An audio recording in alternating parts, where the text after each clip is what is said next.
সুপ্রিয় দর্শক শ্রোতা, মার্কিন যুক্তরাষ্ট্রের অবৈধ সন্তান ইসরায়েল গাজায় নির্বিচারে হামলা চালিয়ে যাচ্ছে। এর বিরুদ্ধে অবস্থান নিয়েছে ইরানের প্রক্সি বাহিনী হিজবুল্লাহ, হামাস এবং ইয়েমেনের হুতিরা প্রতিনিয়ত ইসরায়েলে হামলা করে তাদের ঘুম কেড়ে নিয়েছে। অন্যদিকে ইরান এবং ইসরায়েলের মধ্যে যুদ্ধ বেঁধে যাওয়ার সম্ভাবনা দেখা দিয়েছে। ইরানকে এই বর্বর ইসরায়েলকে পৃথিবীর মানচিত্র থেকে মুছে ফেলতে সক্ষম হবে? এই সম্পর্কে আপনার মতামত কমেন্টস বক্সে লিখে জানান এবং শুরুতেই থাকবে সংবাদ শিরোনাম পরে বিস্তারিত। ইসরায়েলে ব্যালিস্টিক ক্ষেপণাস্ত্র ছুড়ল এবার হুতিরা। আরো বিস্তারিত জানিয়ে দিব। একদিনে প্রায় 1250 সেনাকে হারিয়েছে ইউক্রেন, দাবি রুশ প্রতিরক্ষা মন্ত্রণালয়ের। স্বাধীন ফিলিস্তিন রাষ্ট্র না হওয়া পর্যন্ত প্রতিরোধ চলবে, হামাসের হুঙ্কার।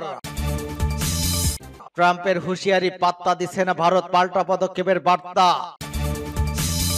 গাজার যুদ্ধবন্দী নেতানিয়াহুকে চাপ দিতে ট্রাম্পকে ইসরায়েলি কর্মকর্তাদের চিঠি। যুক্তরাষ্ট্রকে পারমাণবিক স্থাপনা হামলা দায় নিতে হবে, দাবি ইরানের। রুশ তেলবাহী ট্যাঙ্কারে হামলা ছক কষেছে যুক্তরাজ্য, অভিযোগ মস্কোর।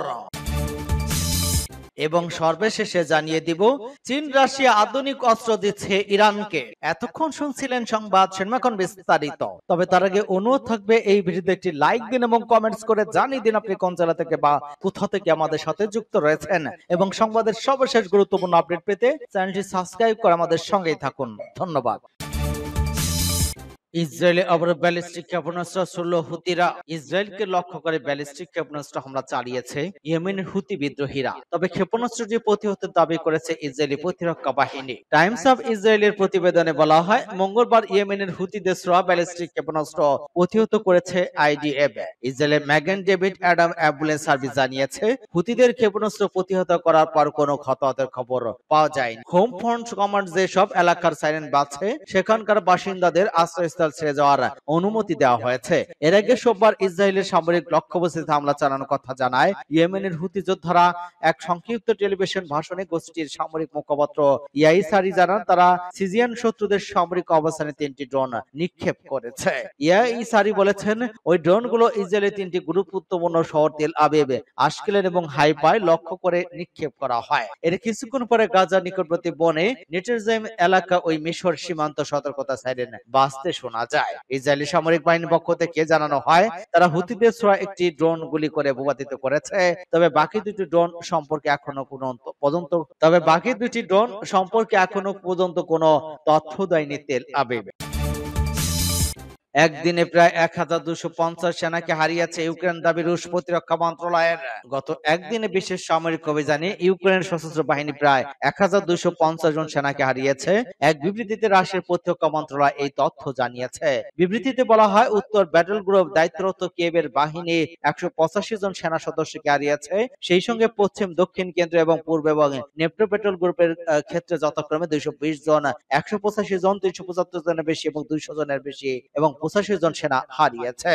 যুদ্ধক্ষেত্রের পরিসংখ্যান তুলে ধরে বিবৃতিতে বলা হয়, ব্যাটল গ্রুপ নর্থের ইউনিটগুলো তাদের কৌশলগত অবস্থান উন্নত করেছে। তারা সুমি অঞ্চলের রাজভকা, নেপদেস, ভারবিন ও ইবনো অঞ্চলে বসতি এলাকায় দুটি তান্ত্রিক, একটি রেঞ্জার, দুটি বিমান হামলা ব্রিগেড, ইউক্রেনের বাহিনীর একটি আক্রমণ বিমান হামলা রেজিমেন্ট এবং একটি প্রতিরক্ষা ব্রিগেডের জনবল এবং সরঞ্জামকে পরাজিত করেছে। এতে উল্লেখ করা হয়, একই দিনে খারকভ অঞ্চলের দেরবাজ, আবমারিস্তম, ভোমস্কি এলাকায় যান্ত্রিক আর্টিলারি ব্রিগেড এবং ইউক্রেনের সশস্ত্র বাহিনী একটি অ্যাসেট রেজিমেন্ট ইউনিট পরাজিত করেছে। স্বাধীন ফিলিস্তিন রাষ্ট্র না হওয়া পর্যন্ত প্রতিরোধ চলবে, হামাসের হুঙ্কার। স্বাধীন এবং সার্বভৌমরা ফিলিস্তিন রাষ্ট্র প্রতিষ্ঠা না হওয়া পর্যন্ত প্রতিরোধ চালিয়ে যাওয়ার ঘোষণা দিয়েছে হামাস। জাতিসংঘের সদর দপ্তর থেকে অস্ত্র ত্যাগের আহ্বানের জবাবে ওই পত্রিকা জানিয়েছে দেশটি। হামাসের সংক্ষিপ্ত বিবৃতিতে বলা হয়েছে, দখলদারিত্বের অবসান এবং জেরুজালেমকে রাজধানী করে একটি স্বাধীন এবং সম্পূর্ণ সার্বভৌম ফিলিস্তিন রাষ্ট্র প্রতিষ্ঠা না হওয়া পর্যন্ত প্রতিরোধ থামাবে না তারা। ফিলিস্তিন এবং ইসরায়েলের মধ্যে দ্বিরাষ্ট্রভিত্তিক সমাধানের লক্ষ্যে চলতি সপ্তাহে যুক্তরাষ্ট্রের নিউ ইয়র্ক শহরের জাতিসংঘ সদর দপ্তরে 3 দিনব্যাপী সম্মেলন অনুষ্ঠিত হয়। ফ্রান্স এবং সৌদি আরবের নেতৃত্বে ওই সম্মেলনের দ্বিতীয় দিন এক যৌথ ঘোষণাপত্র জারি করা হয়। 17টি দেশ ঘোষণাপত্রে স্বাক্ষর করেছে, যার মধ্যে কাতার, সৌদি আরব, মিশরের পাশাপাশি যুক্তরাজ্য, ফ্রান্স, কানাডা আরো কয়েকটি পশ্চিমা দেশ রয়েছে। ঘোষণাপত্রে হামাসকে গাজা শাসন থেকে সরে দাঁড়াতে এবং অস্ত্র পরিত্যাগ করার আহ্বান জানানো হয়েছে। এদিকে গাজায় ত্রাণ নিতে আসা মানুষের উপর ইসরায়েলি বর্বরতা থামছেই না। প্রতিটি খাবার বহনকারী ট্রাক যেন হয়ে উঠেছে মৃত্যুফাদ। খাবার নিতে এসে গুলিতে নিহত হচ্ছে শিশু কিশোর থেকে শুরু করে বয়স্করাও। ত্রাণ নিতে এসে গুলিতে প্রাণ হারানোর মধ্যে বেশিরভাগই রয়েছে শিশু। এক একটি ট্রাকে পরিকল্পিত বিশৃঙ্খলা তৈরি করা হয় বলে মনে করে চিকিৎসা সেবায় নিয়োজিত সংস্থাগুলো। এই পরিস্থিতিতে ফিলিস্তিনি সহায়তার কথা বললেও গাজা সফরে এসে কোনো জাতিসংঘ প্রতিনিধির সঙ্গে সাক্ষাৎ করেন মার্কিন দূত স্টিভ উইটকফ। বরং বিতর্কিত ত্রাণ কেন্দ্র গাজা হিউম্যানিটেরিয়ান ফাউন্ডেশন পরিদর্শন করেছেন তিনি। জাতিসংঘ বারবার ওই সংস্থার বিরুদ্ধে অযোগ্যতা, নিরাপত্তা সংকট তৈরির অভিযোগ তুলেছে। অন্যদিকে গাজায় হামলা বন্ধে কোনো সমাধান পৌঁছানো যাচ্ছে না বলে ইঙ্গিত দিয়েছেন ইসরায়েলি সেনাপ্রধান ইমিয়া জামেল। বলেন, কয়েকদিনের মধ্যে বোঝা যাবে যুদ্ধবিধি হবে কিনা। একই সঙ্গে তিনি গাজায় ভুয়া দুর্ভিক্ষ প্রচার চলছে বলেও দাবি করেন। ট্রাম্পের হুঁশিয়ারি পাত্তা দিচ্ছে না ভারত, পাল্টা পদক্ষেপের বার্তা। রাশিয়ার কাছ থেকে তেল কেনা নিয়ে রাতে ভারতকে আরো একবার হুঁশিয়ারি বার্তা দিয়েছেন মার্কিন প্রেসিডেন্ট ডোনাল্ড ট্রাম্প। তিনি জানিয়েছেন, ভ্লাদিমির পুতিনের দেশ থেকে তেল কিনে খোলা বাজারে তা বিক্রি করার অপরাধে ভারতের উপর আরো শুল্ক চাপানো হবে। তবে ট্রাম্পের এমন বার্তার পর এবার কড়া প্রতিক্রিয়া জানিয়েছে ভারতের পররাষ্ট্র মন্ত্রণালয়। মন্ত্রণালয়ের পক্ষ থেকে জানানো হয়েছে, জাতীয় স্বার্থ রক্ষা করার জন্য অবিলম্বে পদক্ষেপ নেবে ভারত। দেশটির পররাষ্ট্র মন্ত্রণালয়ের বিবৃতিতে জানানো হয়েছে, রাশিয়ার কাছ থেকে তেল কেনা নিয়ে নয়াদিল্লিকে বারবার উদ্দেশ্যপ্রণীতভাবে নিশানা করেছে যুক্তরাষ্ট্র এবং ইউরোপীয় ইউনিয়ন। এটা শুধু অন্যায্য নয়, অযৌক্তিক। বিবৃতিতে আরো বলা হয়, রাশিয়া ইউক্রেন যুদ্ধ শুরু হওয়ার পর থেকেই রাশিয়ার কাছ থেকে তেল কেনার জন্য ভারতকে নিশানা করা হচ্ছে। আদতে সংঘাতের শুরু থেকে পর এই সমস্ত প্রয়োজনীয় সামগ্রী ইউরোপে চলে যাচ্ছিল বলে ভারত রাশিয়া থেকে তেল আমদানি শুরু করে। সেই সময় বিশ্বের জ্বালানি বাজারে স্থিতিশীলতা বজায় রাখতে রাশিয়া থেকে ভারতের তেল আমদানিতে উৎসাহ দিয়েছিল যুক্তরাষ্ট্র। ভারতীয় পররাষ্ট্র মন্ত্রণালয়ের দাবি, ভারতের সমালোচনাকারীদের দেশগুলো নিজেরাই রাশিয়ার সঙ্গে বাণিজ্যে লিপ্ত রয়েছে। পরিসংখ্যান তুলে ধরে ভারতের পররাষ্ট্র মন্ত্রণালয় জানিয়েছে, শুধু 2024 সালে ইউরোপীয় ইউনিয়ন এবং রাশিয়ার মধ্যে 67,500 কোটি ইউরোর দ্বিপাক্ষিক বাণিজ্য হয়েছে। 2023 সালে বাণিজ্য হয়েছে 17,200 কোটি ইউরোর। সেই হিসেবে দেখতে গেলে ভারত রাশিয়া মোট বাণিজ্যের চেয়েও অনেক বেশি। শুধু তাই নয়, 2024 সালে ইউরোপের প্রাকৃতিক গ্যাস আমদানি পরিমাণও 165 লক্ষ টনে পৌঁছেছে, যা 2022 সালে রেকর্ডকেও ছাড়িয়ে গিয়েছে। কেবল জ্বালানি নয়, রাশিয়া থেকে সার, খনিজ, রাসায়নিক, লৌহ, ইস্পাত এবং নানা যন্ত্রপাতি আমদানি করেছে ইউরোপ। পিছিয়ে নেই যুক্তরাষ্ট্র। রাশিয়ার কাছ থেকে তারা পারমাণবিক শিল্পের জন্য প্রয়োজনীয় ইউরেনিয়াম, বিবিধ সার এবং রাসায়ন কেনে। রাশিয়া ইউক্রেনের সংঘর্ষের পরে সেই আমদানি অব্যাহত রয়েছে। গাজা যুদ্ধ বন্ধে নেতানিয়াহুকে চাপ দিতে ট্রাম্পকে ইসরায়েলি কর্মকর্তাদের চিঠি। ফিলিস্তিনে অবরুদ্ধ গাজা যুদ্ধ অবিলম্বে বন্ধ করার জন্য ইসরায়েলের উপর চাপ সৃষ্টি করতে মার্কিন প্রেসিডেন্ট ডোনাল্ড ট্রাম্পের কাছে চিঠি লিখেছেন প্রায় 600 অবসরপ্রাপ্ত ইসরায়েলি নিরাপত্তা কর্মকর্তাদের একটি দল। এর মধ্যে গোয়েন্দা সংস্থার সাবেক প্রধানরা অন্তর্ভুক্ত রয়েছেন। তারা জানিয়েছেন, হামাস এবং ইসরায়েলের জন্য কৌশলগত হুমকি নয়। চিঠিতে তারা লিখেছেন, ইসরায়েলিদের বিশাল এক অংশের কাজে আপনাদের গ্রহণযোগ্যতা বিরোধী প্রধানমন্ত্রী বেনিয়ামিন নেতানিয়াহু এবং তার সরকার সঠিক পথে পরিচালিত করার ক্ষেত্রে কার্যকর ভূমিকা রাখতে পারে। তাই যুদ্ধ শেষ করুন, পণ্যবন্দীদের ফিরিয়ে আনুন, দুর্ভিক্ষ বন্ধ করুন। অবসরপ্রাপ্ত নিরাপত্তা কর্মকর্তারা ট্রাম্পের কাছে ওই অনুরোধ এমন সময় জানালেন যখন ফিলিস্তিনের স্বাধীনতাকামী সংগঠন হামাসের সাথে পরোক্ষ যুদ্ধবিরতি আলোচনা স্থগিত হওয়ার পর নেতানিয়াহু গাজায় সামরিক অভিযান সম্প্রসারণের জন্য চাপ দিচ্ছেন। সম্প্রতি হামাস এবং ইসলামিক জিহাদের প্রকাশিত দুটি ভিডিওতে কঙ্কালসার দুই ইসরায়েলি পণবন্দীকে দেখা যায়।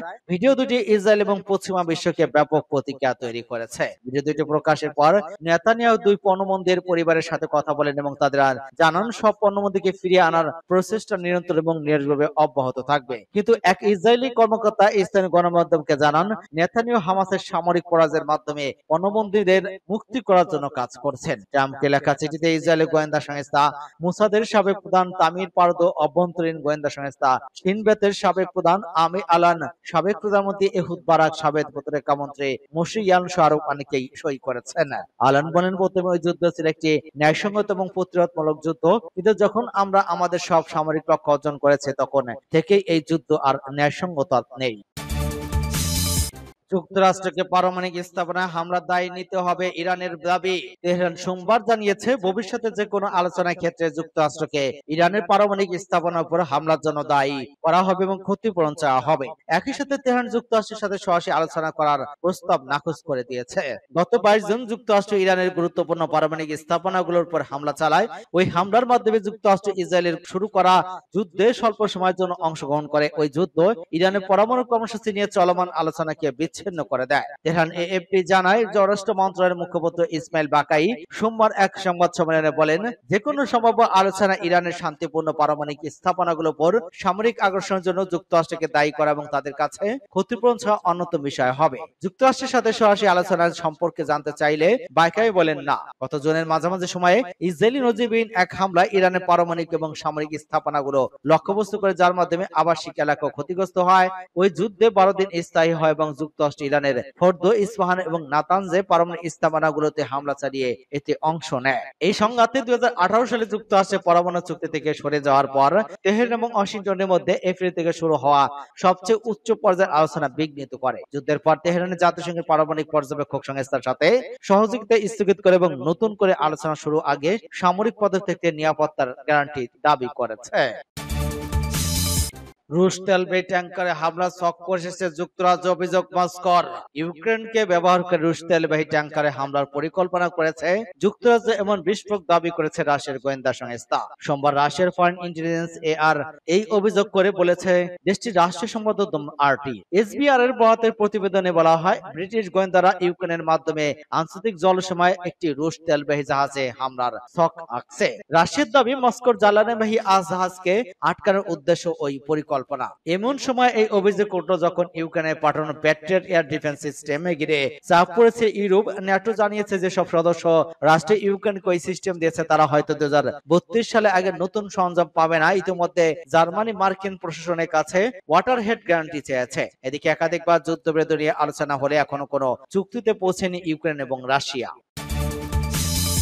চীন রাশিয়া আধুনিক অস্ত্র দিচ্ছে ইরানকে। টানা 12 দিন যুদ্ধের পর ইরান ইসরায়েলের মধ্যে যুদ্ধবিরতি কার্যকর হয়েছে, কিন্তু ওই যুদ্ধবিরতির কতদিন থাকবে তা নিয়ে সংশয় আছে। যদিও এবার সংঘাতে টিকে গেছে ইরান, কিন্তু দেশটির সামরিক শক্তি, বিশেষ করে আকাশ প্রতিরক্ষা ব্যবস্থা ও বিমান শক্তি ভেঙে পড়েছে। তাই ভবিষ্যতে সম্ভাব্য যুদ্ধের প্রস্তুতি হিসেবে ইরানকে তার সামরিক সক্ষমতা বাড়াতে মনোযোগ দিতে হবে। এরই অংশ হিসেবে দেশটি বন্ধু প্রথম রাশিয়া এবং চীন থেকে আধুনিক অস্ত্র কিনতে পারে বলে ধারণা করছেন বিশেষজ্ঞরা। আর রাশিয়া, চীন ইরানকে অস্ত্র দিতে রাজি। ইরান মূলত উন্নত মিসাইল ক্ষেপণাস্ত্র শক্তির দেশ হিসেবে পরিচিত, তবে সেই তুলনায় দেশটির বিমান প্রযুক্তি বেশ পুরনো এবং এর নৌশক্তি অত্যাধুনিক নয়। এছাড়া আকাশ প্রতিরক্ষা ব্যবস্থায় আধুনিক প্রযুক্তি না থাকায় দেশটি তার আকাশ প্রতিরক্ষা রক্ষা করতে পারেনি। ফলে লড়াইয়ের শুরুতেই ইরানকে আকাশ দখল করে নেয় ইসরায়েল। এদিকে ইরানের আকাশ প্রতিরক্ষা বিমান হামলা শনাক্ত বা কার্যকরভাবে ঠেকাতে পারেনি। অন্যদিকে দুর্বল যুদ্ধ বিমানগুলো আকাশে উড়ে ইসরায়েল বিমান থামানোর চেষ্টা করেনি, বরং ঘাঁটিতে থাকা অবস্থায় বেশ কিছু বিমান ধ্বংস হয়েছে। তবে ইরান তার ক্ষেপণাস্ত্র হামলার মাধ্যমে ইসরায়েলকে চমকে দিয়েছে। এসব হামলা ব্যাপক ক্ষতির মুখেও পড়েছে ইসরায়েল। তুরস্ক ভিত্তিক প্রতিরক্ষা এবং নিরাপত্তা বিশেষজ্ঞ মুরাদ আসলানের মতে, সংঘাত আপাতত থামার পর ইরান এখন চেষ্টা করবে সামরিকভাবে ঘুরে দাঁড়ানোর। এক্ষেত্রে তার বড় ভরসা হবে চীন এবং রাশিয়া।